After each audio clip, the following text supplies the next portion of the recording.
amis, on est au Café du Peintre. Max nous a amené de sa cave du Café du Peintre un vin rouge. On a dit on veut un vin rouge léger. Oui, c'est Voilà. le seul critère. Et alors, évidemment, en tête, ils nous viennent les Beaujolais, bien sûr. mais Bah, bien sûr. le premier truc, j'ai l'impression que le vin, il est pas tout jeune. Non, non, là c'est genre 8-10 ans.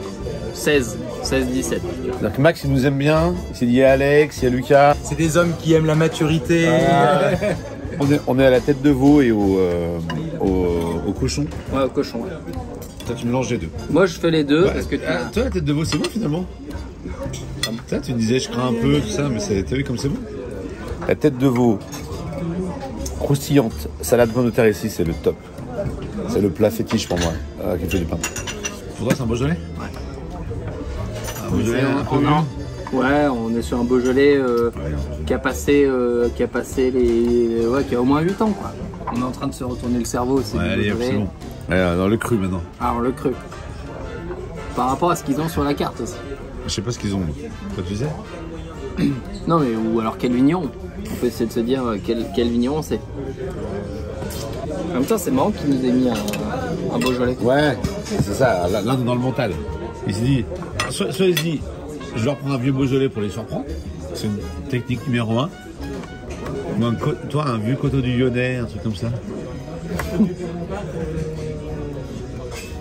C'est très vineux, il y a du fond. Il y a beaucoup de fond. Buvez Beaujolais de toute façon. Buvez Beaujolais, non. Regarde Beaujolais, mais si c'était pas un Beaujolais, ça pourrait être quoi d'autre? Les vins du Jura. On les met de côté. Bah non, mais le problème c'est que là on Là, bon, la bouteille, elle fait pas très jurassienne. Ouais, c'est vrai, mais on est en train de se retourner le cerveau là en fait. Je trouve qu'il y a un manque d'acidité, peut-être dû à l'année. Que d'habitude le Beaujolais je trouve un tout petit peu. Là c'est un rond, c'est quand même assez rond quand même. Alors est-ce que c'est l'année? Ça a vraiment servi un Beaujolais 2015-2016. Que autrement ça pourrait être aussi un Pinot. Voilà, je suis en train de me retourner le cerveau. Ouais, c'est dur. J'ai l'impression que c'est du Pinot là maintenant. Alors, qu'est-ce que ça dit, les champions? Non mais alors attends, est-ce que c'est un monocépage? C'est un monocépage. Ouais. En fait, on se dit, tu nous as servi un gamay un peu vieux. En fait, on se dit, au premier abord, comme ça, première impression, il n'y a pas de piège. Ouais. Vieux Beaujolais, 8 ans, 2016, tu vois. D'accord. Je me régale, Florence. Hein. Ça, Florence. La mère supérieure qui arrive, les gars, attention. Donc, t'es encore sur du gamay. Non. Tu t'es en train de te faire avoir. C'est hein? Tu sais, après je ne sais combien de visionnages, on n'y connaît rien d'Alex, maintenant je commence à être un peu comme lui. J'ai compris le principe. J'essaye de travailler sur le mental, tu vois. C'est très mental en fait. La dégustation à l'aveugle, c'est très mental. Bien sûr. Alors qu'on voudrait que ce soit que là, tu vois. Ouais, bien sûr. Juste ça. Alex, ton point de vue. Moi, mon point de vue, c'est que c'est vrai que je pense gamay, mais il me manque un peu l'acidité du gamay. Mais s'il est un peu vieux, l'acidité elle peut disparaître avec le temps un peu. Et puis ça dépend du millésime aussi. Ça dépend du millésime. Mais après, je suis dans le mental. Il est allé dans sa cave, il s'est dit qu'est-ce que je leur sers? Il veut un vin léger. Qu'est-ce que je leur mets? Je vais pas leur mettre un gamay. Je vais pas leur mettre un gamay. Ou alors si, regarde. Est-ce que le contrat est rempli?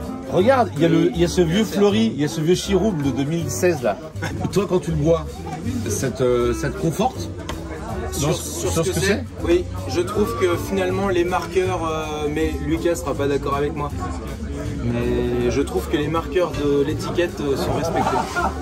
J'ai toujours trouvé que les gamay quand ils étaient vieux, ils tendaient vers un cépage. Ouais, le Pinot. Et que ce cépage-là, quand il était vinifié naturellement, il tendait vers le gamay. De toute façon, moi je dis toujours, quand on confond avec un gamay et un Pinot, c'est que c'est un très bon gamay. Voilà. Alors, on est à 11,5 en degrés d'alcool. Ouais, ça se sent. T'as pas de lourdeur. Parce que comme tu m'as dit que tu aimais l'ivresse dans le vin, c'était le truc qui t'intéressait le plus, je me suis dit qu'il valait mieux qu'on t'enivre tout doucement. J'ai envie de dire, je sais pas pourquoi, j'ai envie de dire Chirouble 2017. Est-ce que ça signifie que tu ressens dans ce vin un côté un peu altitude? Exactement, ce Chirouble, c'est les vignes les plus... Chirouble, c'est les vignes les plus élevées, les plus hautes du Beaujolais. les 11,5 ne sont pas représentatifs du millésime.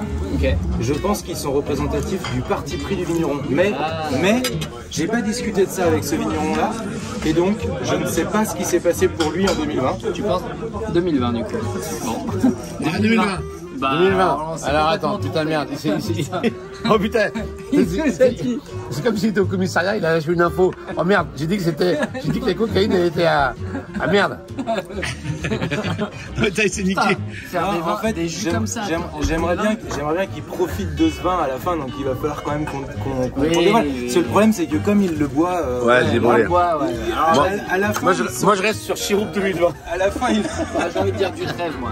Allez, du trève. Du trève, mais quel cru? Un fleuri, mais.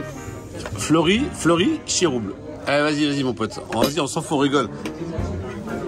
Allez, oh putain, c'est fini. Non, pas à la télévision française, on ne dit pas ce genre de mots. Bravo, salaud. Putain, Pinot, ça. À vol d'oiseau, on n'est pas très loin. Hein. Non, mais ça n'a rien à voir. En tout cas, l'altitude y est, tu vois. On sentait que t'avais raison, on est sur une terre froide. Voilà, donc tu peux nous parler un peu des domaines des caves à Rhodes? Ouais, les caves à Rhodes, Étienne Thiebaud, c'est un garçon qui ne fait aucune concession. Ouais. L'objectif, c'est de faire les vins les plus purs tout le temps. Et c'est pour ça que ce serait intéressant d'avoir son point de vue sur 2020. Qu'est-ce qui s'est passé pour qu'il délivre un jus à 11,5? Jamais. Parce qu'on est quand même sur un millésime ultra solaire. Écoute, moi je l'avais encore jamais vu, c'est la première que je joue, donc je suis assez content. Ah super, c'est très bon. Moi je trouve que ça pinote. Ah ouais, tu trouves? Bah pas au nez, moi je trouve. Moi j'ai du gamay. Et toi, ouais, tu trouves pas qu'il manque un peu la petite acidité du gamay? Moi c'est ça qui m'a fait un peu hésiter. Ah ouais, ok. Et c'est pour ça que je le mettais un peu en arrière. C'est un vieux gamay qui a perdu un peu de sa Je pense que c'est parce que c'est du pinot que tu as ce côté un peu soyeux qui t'enlève l'acidité que tu attends d'un gamay. Ouais, c'est vrai, t'as raison. Et voilà. C'est vrai que maintenant, il me dit comme ça, maintenant, j'ai l'impression. Ouais. Bon, merci Max pour cette belle découverte. Merci. Ah, c'est dur. Vous pouvez pas sentir, mais c'est dur. C'est dur moralement. Là, c'est dur. On passait une bonne journée et puis la journée est plus dure. Mais ouais, mais on n'était pas loin, mais toi c'est là la différence entre les très bons et les mauvais comme nous, c'est que les très bons ils auraient dit pinot noir, tu vois. Ah j'ai pas le pinot quoi. Ouais. J'ai eu à un moment et puis après j'ai dit non. Et en plus c'est vrai qu'en ce moment les jurats qu'on va boire en rouge, moi je vais plus boire des Poulsards ou des Trousseau, je vais pas forcément aller sur les pinots, j'en bois moins. On se fait avoir aussi là-dessus, tu vois. On oublie que le pinot noir c'est un cépage hyper important dans le Jura. Mais c'est très bon. Très bon. Merci Lucas, on a bien rigolé. Ouais. Et on n'y connaît rien.